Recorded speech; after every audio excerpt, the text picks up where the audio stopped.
Hello and welcome to another interview segment of the FITsOnTheGo program here in Atlanta. Today we're honored to be joined by Dr. Lamy, who is a cardiac surgeon scientist at McMaster University and Hamilton Hospital, who's going to talk to us about his study on tranexamic acid to reduce seizures in cardiac surgery. Dr. Lamy, thank you so much for being with us today. Well, my pleasure. Thank you. Dr. Lamy, could you please provide us some background on your study? Yes, thank you. As you know, cardiac surgery, there's a lot of bleeding, so it's a problem, and we use the intravenous antifibrinolytics, which is tranexamic acid. It's a class 1A indication, and we use that on our patient. The issue is that it's also neurotoxic, and we have a risk of seizures it's rare, it's about 1%, but these seizures are important. It's a problem for us. As you can imagine, a patient that just arrived a few hours ago from the operating room has a seizure. You want to bring that patient to the CT scan to see if there's a stroke or not. So the patient is intubated, ventilated, the chest tubes are everywhere, and the pumps are everywhere, and all the team has to go to the CT scan right after the surgery. It's not a good thing. It's not an easy thing. And the plan was to avoid that. So the idea is that we can see in the literature, like orthopedic surgery and other type of surgery, where they use the tranexamic acid topically, like right on the wound where the bleeding is, and it makes a lot of sense. And there were small trials, so we decided to do a pilot study ourselves. We were impressed by the results, and then we went for a large trial.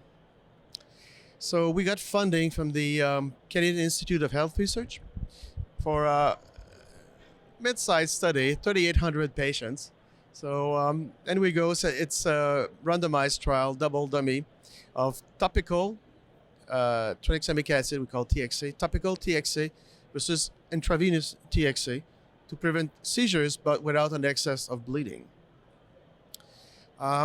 So, at the second interim analysis, the DSMB asked us to stop the trial for a safety issue. So we look at the results. And then we decided to stop the trial at the end of November 2023. And the trials there's a story, but there's a story behind the story. Initially, we look at all the seizures and the results were positive. But when we were writing the paper about a month after, we realized that the definition of seizure we used was a little bit restricted. It was excluding patients who had a perioperative stroke. So our result with a p-value went from 0.02 to 0.07. So it's a bit frustrating. But I'll come back to that. And as the DSMB mentioned, there was an excess of bleeding.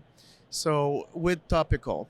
And we think that the mechanism is that as it's less absorbed topically, there was probably a rebound of fibrinolysis later on in the ICU, leading to more transfusions. So the story behind the story. So the second story, we find out that if you look at all the seizures, there's a reduction with topical.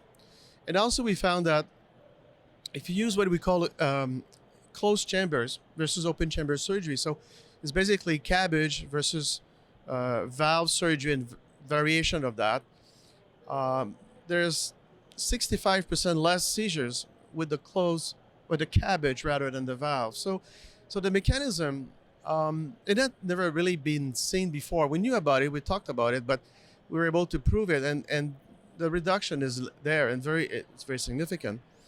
So it brings the issue to go back to the basics, how the molecule of tranexamic acid can go to the brain.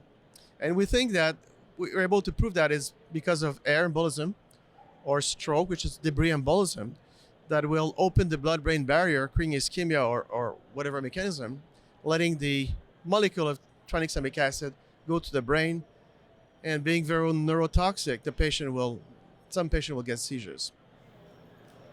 Well, that's a hugely insightful trial, Dr. Lamy, and congratulations to you and your team on conducting such, again, insightful trial. I know you touched on the main findings already, but do you mind just telling us, just pinpointing some of those main findings to our audience?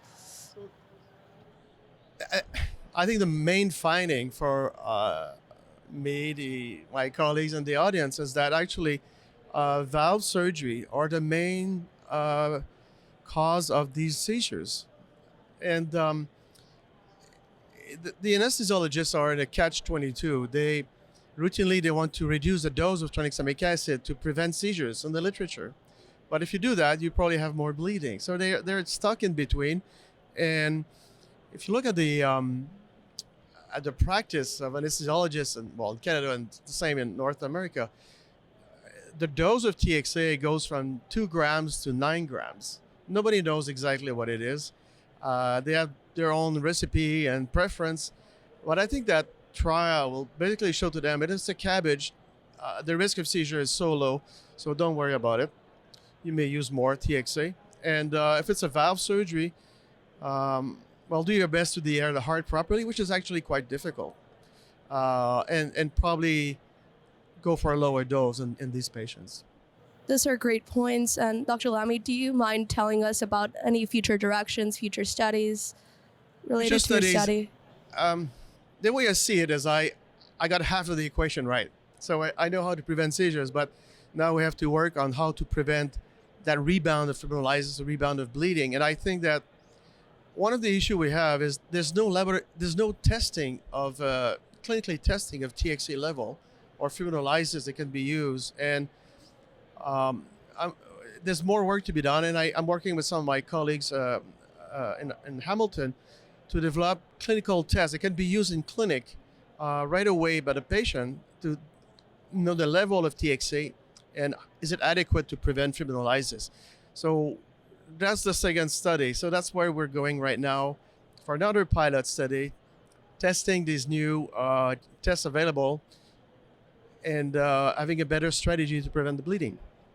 Those are very exciting incoming studies, and I'm pretty sure a very bright future and more well-informed research community in regards to tranexamic acid and its role in seizures and cardiac surgery.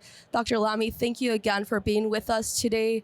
For more interviews, please visit our YouTube channel at www.youtube/FITsOnTheGo. Thank you.